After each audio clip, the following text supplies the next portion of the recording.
Speaking of the Bears, Sully, would you like to nominate anybody from Chicago as the best pick? We're going to give out our award for best pick in the entire draft. Who would you go with here? Well, I mean, is it too easy just to say Caleb Williams, the #1 overall pick, the generational talent, the franchise that is starving for a star quarterback? They finally land him. So I know we can get into like these other nitty-gritty picks and try to act a little bit smarter than we are, but let's just point to the #1 overall pick and say, yeah, Chicago, you kind of nailed it. It was a great year to get the #1 overall pick. You got Caleb Williams. Congratulations.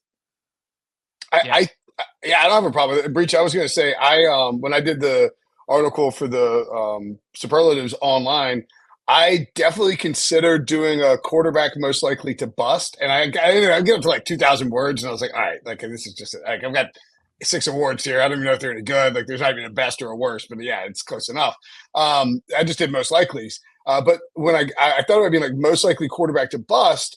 And the thing is, I don't think that, well, I guess I was going to do most likely to get somebody fired, not to bust.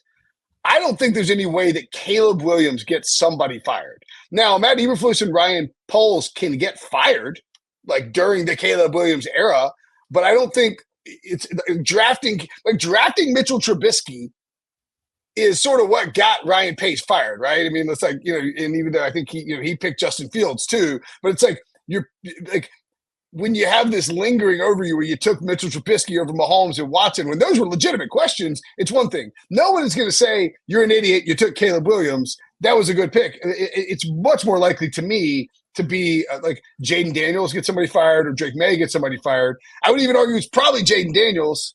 Actually, it's probably Bo Nix or Michael Penix. But like one of those guys is way more likely, Breach, to get somebody fired than Caleb Williams. Yeah, absolutely. And I think the funny thing is, in my head, I was thinking about, man, who was the last general manager to get fired after making a #1 overall pick? And it was dun, dun, dun. Last year. It was back in January. It was Scott Fitterer getting fired by the Panthers. Although that was a whole different situation because you have the owner fighting with the head coach and the general manager. Everybody wants something different.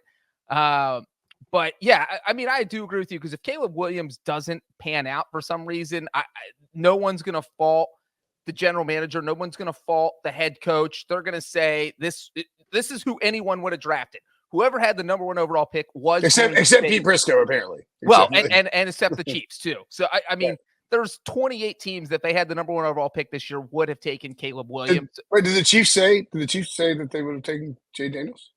No, if the Chiefs had the #1 overall pick, they had Patrick Mahomes. They wouldn't have taken they wouldn't have taken Caleb Williams. So like, did Andy Reid come out and say that? That would be wild. That would be hilarious. No, but the Bears did the obvious thing. So yeah, I do agree that it feels like a slam dunk pick, but who knows because no quarterback has been a slam dunk in Chicago for the past 75 years. That is a pretty interesting thought experiment. Like if you flip the draft order from 32 on down, when does Caleb Williams come off the board? Does he come off at 31 to the 49ers? Like, does Kyle Shanahan just take him over Brock Purdy? That's actually a pretty good mock draft. We should maybe do that next year. I mean, the question is like, how far down do you have to go because you're getting Caleb Williams cost controlled?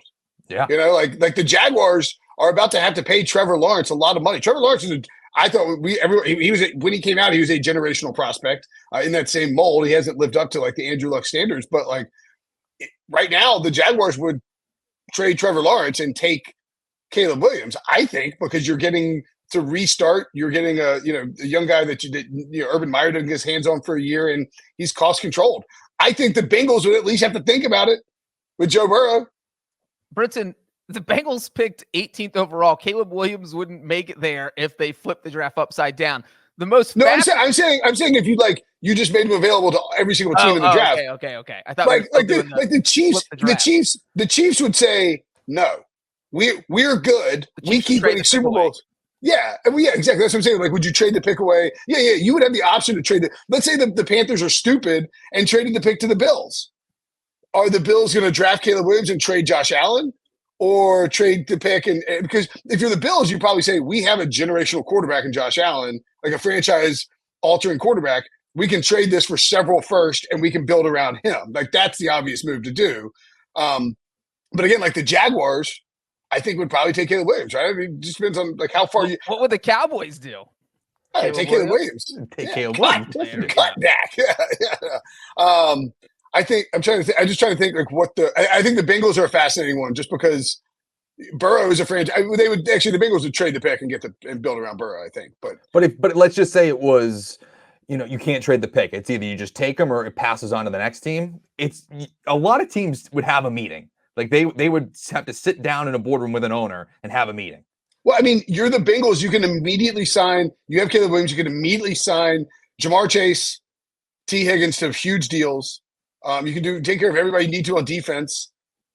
I mean, I think you have to think about it, right? Does Joe Burrow's contract magically go away in that situation? Yes, I think so. No, in this type of that. Contract's already there. You got to work with under the construct that already exists. All right. Well, we can discuss this this is a good discussion for another podcast that would have been for an off-season before the draft. June 1st podcast. I know my best pick of the draft, and it's going to sound homerific, and I don't care. You know why I don't care? Because I'm not even the first person to say this. You know, the first person to say it was the best pick in the entire draft, Daniel Jeremiah of the NFL Network, NFL Media Zone, moved the sticks.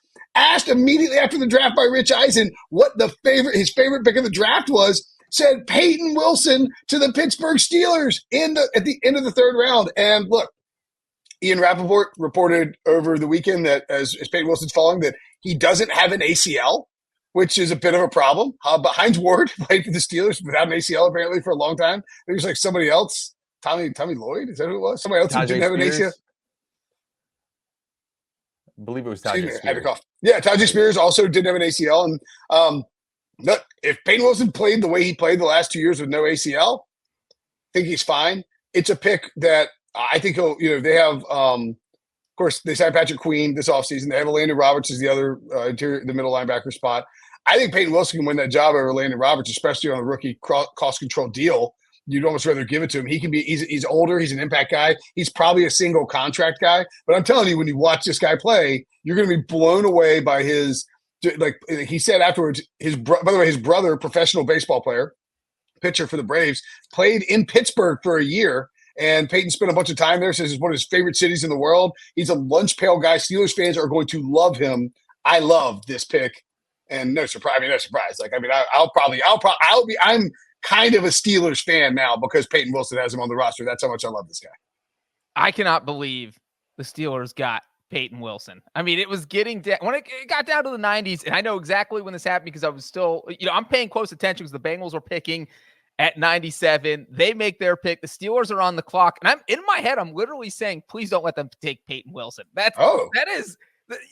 This is clearly one of the best defensive players left on the board, if not the best defensive player. Definitely. At that point, definitely the best. As you said, he only fell because of the injury, and it was just like the rich getting richer. And Luke Kuechly was on with, I think, I don't know, Kay Adams. Kay Adams, yeah. He has a FanDuel thing, yeah. And he was absolutely, he was just raving over Peyton Wilson. He basically said that Peyton Wilson is a taller, faster version of Luke Kuechly, which Luke Kuechly is one of the best linebackers the NFL seen over the past 15 years. Probably a Hall of Famer. Yeah, and so for him to come out and say that Peyton Wilson is a better version of him, as long as he stays healthy, obviously, that's an insane compliment. So, yeah, this was the steal of the draft, one of the best picks of it, whatever you want to call it. It falls in that category. And I'm right there with you, Brinson. I do think that he can beat out Landon Roberts. You got to remember, Landon Roberts has been in the league for a long time. He's gonna be 30 years. He's 30 years old right now. I don't know when his birthday is, but he's at least going into his age 30 season. And then I just looked up his contract. He's only under contract for this season. You could get rid of him and create $3.5 million in salary cap relief. It just that feels like a training camp blowout victory. Let's get Peyton Wilson to the start of week 1 healthy. And we're cutting him and saving that salary cap space before the deadline to get down to 53. It's like if Peyton Wilson's healthy, that job is his. I feel like. And by the way, so now you have, in theory, you might have Patrick Queen, Peyton Wilson, T.J. Watt, and Alex Highsmith as your linebackers in that sort of formation. That's pretty spicy. There's that Cam Hayward up front. Cam. Yeah, I always get the Cams confused. All right, Breach, your best pick from the 2024 NFL draft. It was hard picking a best pick. I didn't want to take a quarterback, even though I like Sully's pick of Caleb Williams. Brinson, I think your pick hits the nail on the head. So I'm going to go with kind of an obvious one, and that is Marvin Harrison Jr. I feel like the Cardinals had all the temptation of trading out of that spot so somebody could take a quarterback at 4, but they said, no, we're going to take the best non-quarterback in this draft. And it felt like Harrison is that. I feel like he has absolute potential to be a superstar, and that's obviously why the Cardinals stood tight and picked him. And I think he's going to be great in Arizona, which is weird to say because, that team has just struggled so much, but he's so talented that he's someone who can kind of flip that offense upside down and make it look good for the next however long he ends up staying there. It's funny too, because I feel like there was so many conversations about trades into the top 5, and obviously none of them happened. Yeah. But all of them, or at least, 85% of them surrounded the Chargers. There was, Monty Ossenfort did say that they were open for business, but it really felt like they needed to be blown away to move that pick. And I think it's specifically because they knew that they had Marvin Harrison Jr. in their back pocket. He's drawn comparisons to Larry Fitzgerald. He lands in Arizona. They had a desperate need at wide receiver. You give Kyler Murray that type of a running mate, I just think it's going to be really interesting to watch him blossom in his rookie year.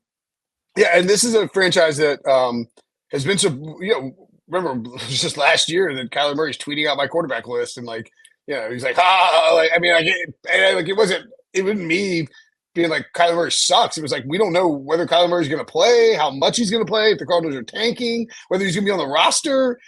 And now you do feel like they've done the whole thing where you're like, Kyler QB1 on Twitter. It's like, okay, yeah, sure, we get it. But they've done everything that they've done has been to fully back Kyler Murray as a franchise quarterback. And I think you're right, Sully. There was all that talk about the Cardinals trading down. Monty Ossenfort is in control of the draft. Patriots might move out of 3. These teams needed something big to get them off that spot unless they were just going to go down 2 spots. And the way it worked out, the Giants weren't really in on any of the quarterbacks out once you got past Drake May. So essentially, it made sense for the Cardinals to stand there, take the high floor and high ceiling. His dad's a Hall of Fame wide receiver. Take that, plug him in with Kyler, and see if you can really get this offense going. And I think the Cardinals are a lot more interesting than they were 365 days ago, particularly in the sense like maybe this team can make a little noise in 2024.